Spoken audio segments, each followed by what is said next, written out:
Today's episode is brought to you by the book Conversations, How to Manage Your Business Relationships One Conversation at a Time.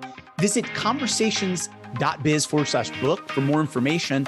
It's available on Amazon, Audible, and Kindle. Hello, everybody, and welcome to Conversations About Conversations. On this show, we explore what it takes to lead conversations that make a difference. Today's guest is coming to us live from Dalton, Georgia. His name is Alex Brown. Alex is a partnership consultant with MyEyeDr, not necessarily my eye doctor, but MyEyeDr. He does some part-time consulting on sales strategy and outcomes. Alex has his undergraduate degree from the University of Colorado at Boulder and his MBA from Auburn. Alex, welcome back to Conversations About Conversations. Well, thank you. And thanks for that wonderful formal intro. That's great. I appreciate it. I had an idea for this episode in the shower, and maybe I shouldn't be saying that, but certainly the shower is where I have some of my best ideas, maybe most memorable ideas. And that's the idea for this episode, is what makes a conversation memorable. Opening statement time. What thoughts do you have about memorable conversations? When I reflected on what conversations were most memorable, it was how it made me feel, not necessarily what was said or what they were wearing or those more traditional things that we're often taught. You know, you need to look a certain way and present it a certain way and be formal. And you and I have done a lot of training, Ivan, and we've done a lot of reading and we've even led hundreds of meetings together. In those meetings, I think the thing that most people would tell us, at least this is my opinion, how one feels, their emotional response. Do they feel like it was personal and sincere and authentic and real? I think that's something that we all probably reflected on during COVID. Things got real quickly. The classic Maya Angelou quote is, they won't remember what you said or what you did, but how you made them feel. Yeah. You may make someone feel a way that you did not intend. We all have an intention, either explicit or implicit, either conscious or subconscious, but the conversations that are the most memorable, they certainly are. I would agree with you, is someone made you feel a certain way. Now, there's a conversation you and I had about 20 years ago when you were talking about being memorable and being like a little bit different. And that was when you shared that when you went on a sales call, you were all dressed up like you are today, but that you would like mess up your hair a little bit intentionally. Yeah. And I think that's memorable because it was just a new idea, a new concept that I just hadn't thought about ever. Do you remember that? I do remember that. And I had a lot more hair then, so I could get away with that. I don't know that I can do that today so much, but I do remember that. In fact, I heard a great speaker once who wore only purple shoes. To this day, I think he still wears purple shoes. And if I say purple shoes to anyone that's ever met him, they go, oh yeah, that's the guy. And I don't remember his name, but I bet 95% of people do. I just remember the purple shoes. And he had a good message. It was about being ethical and authentic, and when you deliver content. Now, one of the things I want to talk about, and I know we have other things that make a conversation memorable. One of the things that I used to think of when I thought of pre-COVID, when I thought of a memorable conversation, I tried to associate it always with really positive experiences. As I reflected, though, on kind of some of the COVID memorable conversations I've had, meaning since COVID hit our country or the world, I found that the conversations that were most memorable for me, most impactful, were actually tough, uncomfortable, unnerving conversations. I actually get a thing in my stomach. And I wanted to share one of those conversations because I suspect with nearly 800,000 deaths in this country, just a lot of pain, a lot of suffering from COVID. One of the discussions that I've had to have that was the most memorable, and it's actually 4 separate conversations with immediate family members who I won't identify. The conversation is about getting vaccinated, and it's a tough conversation because I didn't listen the first time. I just said, I cannot believe you're not vaccinated, and got upset. The second conversation was I'll appeal to reason. I sent peer-reviewed studies. I sent the best science literature. Didn't work. And I wrote these down. The third approach was to then ask, why do you feel that way? So I'm reversing the order. I'm not following anything that we've talked about all this time and everything in your book. I just threw it out because I got emotional, and it was my own family and I was worried about them dying. The fourth approach was, okay, now that you've told me what it is that you think you believe and the anecdotal evidence that you provided from Facebook posts and social media and these assertions that it causes X, Y, and Z, please send me that peer-reviewed study. Never could provide it. The fourth approach was or fifth approach actually now, is to now just provide them a weekly report from their local hospital showing the number of people in the ICU, the number of the people on vents, and then the respective number, those that are unvaccinated and vaccinated, just pure facts, no emotional attachment, no indictment of their decision, just simply here are the facts. And so that's where I'm at, but it's the most memorable conversation I've ever had, because this year and last year, I've written a total of 8 letters to people I know professionally or personally that have lost a loved one to COVID.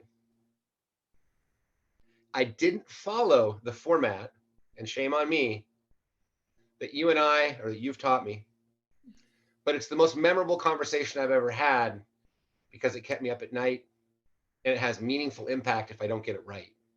Alex, I have a book recommendation for you, How to Have Impossible Conversations by Peter Boghossian.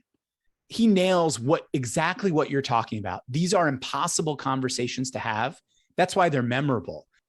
Another way that a conversation is memorable is a lesson that you learn. One of the lessons that comes to mind was when my mentor taught me about debt, because I had this belief that debt was bad. And I'm not the only one who has a belief that debt is bad. But he looked at me over his glasses. That also is a memorable thing, is that like the look over the glasses. And he wanted me to get the point about debt, and I totally got it. He said, if I have $1 million mortgage, is that a lot of debt? And I said, yeah, that's a lot of debt. And he goes, but what if I told you I have $2 million worth of real estate? Now, do you feel like that's a lot of debt? That one distinction has helped me so many ways. That's why it's a memorable lesson for me. I've actually played that out with other people to over the glasses. Yeah. That is interesting. And it taps into something in your book that I like. You talk about how people learn differently, kinesthetic, visual. And when you do this, if you're a kinesthetic learner or a visual learner, you're targeting your audience. If you know your audience, if you know they're visual, then you use the infographics. If you know they're more auditory, you change it. And I think one of the ways that really memorable speakers separate themselves, delivering the same content, is inflection for the auditory listener. It's stunning visuals or very specific things for the kinesthetic and visual person, and understanding that the audience is not going to learn just one way. Memorable conversations require connection, and your book does a good job of helping one understand. You have to listen and be on clue if you're looking for the clues and cues on how you should be presenting. I love that about you, that you have been a disciple and a faithful reader and practicer of the work in my books. Thank you for being that. And I think you're right on. But I want to switch gears to, why is being memorable in your conversations important? Why is it important to be memorable in a conversation? What would you say? I mean, I think you've thought about this so much more than I have, and you've written about it, and you've spent years of your time and effort and your graduate work all toward this concept. Well, I thought of 3 things in something I was writing this morning, and just 3 examples of the ramifications of not being memorable. So, for instance, for people who are in sales, I mean, if you're in sales and you had a sales call for somebody and they don't remember who you are, well, we all know that sales sometimes takes multiple efforts. What do they say? I mean, there's also all sorts of stats they give you, but takes 8 times to make a sale. Well, you make it so much harder for yourself if in time number 2, they don't remember time number 1, or maybe easier if they didn't like time number 1. But mostly by not being memorable in sales, that's a negative consequence. Or if you're just meeting people at like a party, like maybe you're single and you want to date somebody and you made a really unmemorable impression. Well, how do you follow up? Call someone after you follow up or text them and like, who is this person? Right. And then the third way that I kind of think about it is for like a job interview. If they interviewed 10 candidates and they remember 2 of them and you weren't one of the 2 they remember, how is that helpful to your case? So those are just some examples of the ramifications of not being memorable. And so I think the key is being memorable, but being memorable in a good way. Right. It's easy to be memorable in a bad way. Those are some of the thoughts I have about why it's important to be memorable. I think those are really profound. They're real world. They're applicable. I've seen it used in sales techniques. In fact, someone that I greatly respect, who's had a ton of success, highly ethical, who will remain unnamed, told me one of the things he does with really overly confident folks who come in, vendors and others that come into his organization, is he purposely will act like he doesn't know their name. And it really, really works well. He'll say, this vendor is trying to sell him something, and he'll say, okay, Bill. And the guy's like, my name's not Bill. And he'll just let him continue his pitch. And then he'll come in a year later and he'll say, what was your name again? He knows his name. And for some people, the desire to be remembered is almost as important as being effective. They just can't believe that someone doesn't know them. They have a large personality. They command a room, and it really works well for him. Now, he does this because he only does this to a handful of vendors that are very overly, his words, overly confident. And it works just magic. So I wonder, there could probably be a chapter on people have fears, public speaking being the biggest. The second one, I think, for a lot of these types of personalities, type A personalities, is not being remembered, just being anonymous or walking, and they go, who's that guy again? And I think you can actually delve into a personality trait there. Much as we talk about kinesthetic learners, there's also an ego-driven personality that you can really sell well to, and that is to pretend like you don't know them as well as you do. Are you saying it's a strategy to be remembered, to intentionally make someone feel like you don't remember their name? Correct. It Wow. worked. This particular friend of mine or colleague of mine has done it 4 or 5 times with incredible success and closed the deals. What's your name? Yeah. I mean, just think about that. For someone that's used to always being known, fancy car, fancy title, walks into a room, everyone says, that's so-and-so. And then someone says, what's your name? And it just, they correct them. They say, no, it's Ivan. It's Ivan. You go, oh, okay. Anyway, get on there, just kind of like nonchalant, act like it's no big deal, and do it again a couple times. And you can't be too rude with it, but it does work. And I didn't believe it at first. I've only tried it once, and it worked really well. I think if you can have a memorable name story, that goes a long way. Have you ever heard my name story of how I help people remember my name? Share it. I'm actually intrigued, and you did a good job with the hook. So Ivan is a pretty unique name. It's not, there are other Ivans. I happen to know a couple, but I always say Ivan the Terrible. Mm-hmm. And then people say, oh, different reaction. Oh, you're not terrible. The name picture that I learned in the Dale Carnegie course is phenomenal. So what I often say to people, especially if I want them to remember my whole name, is I say, picture a van, a white van with an eye on the side of it, an eye van.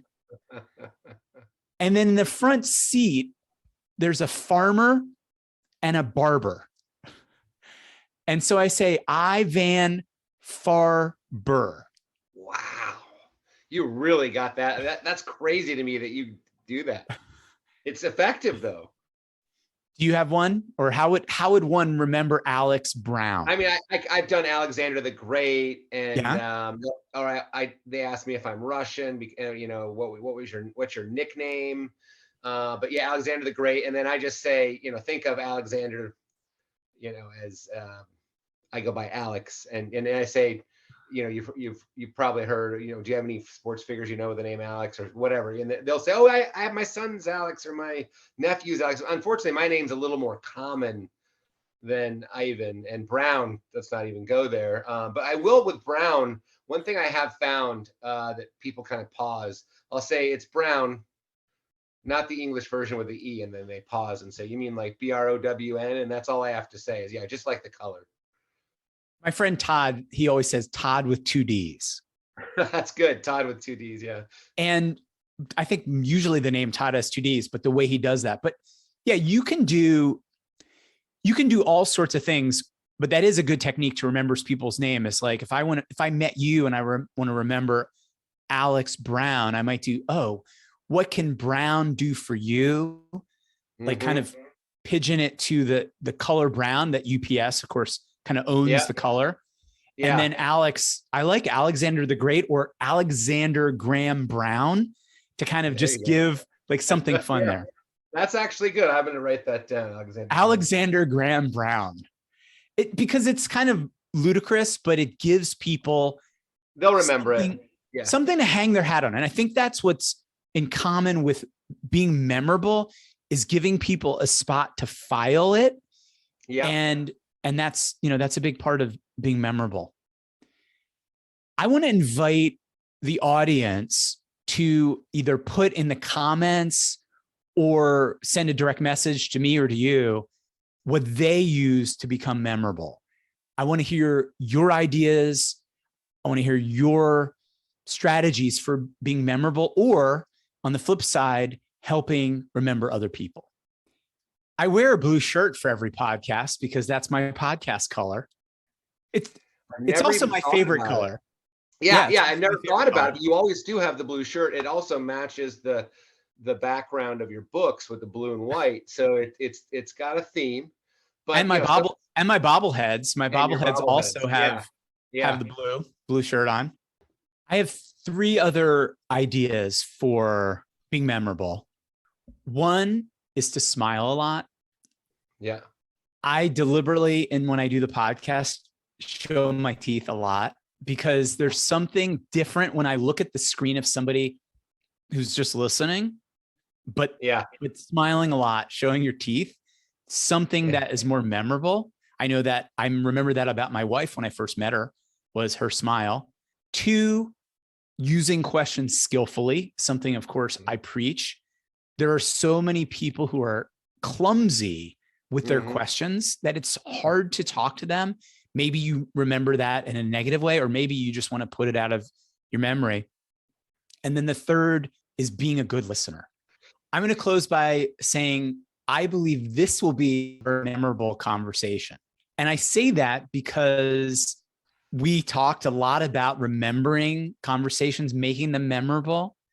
And so we're storing in our files what it takes to be memorable, strategies for being memorable, the ramifications and consequences if you're not memorable.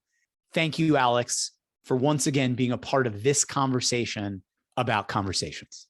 Thanks, Ivan, and thanks for writing that book.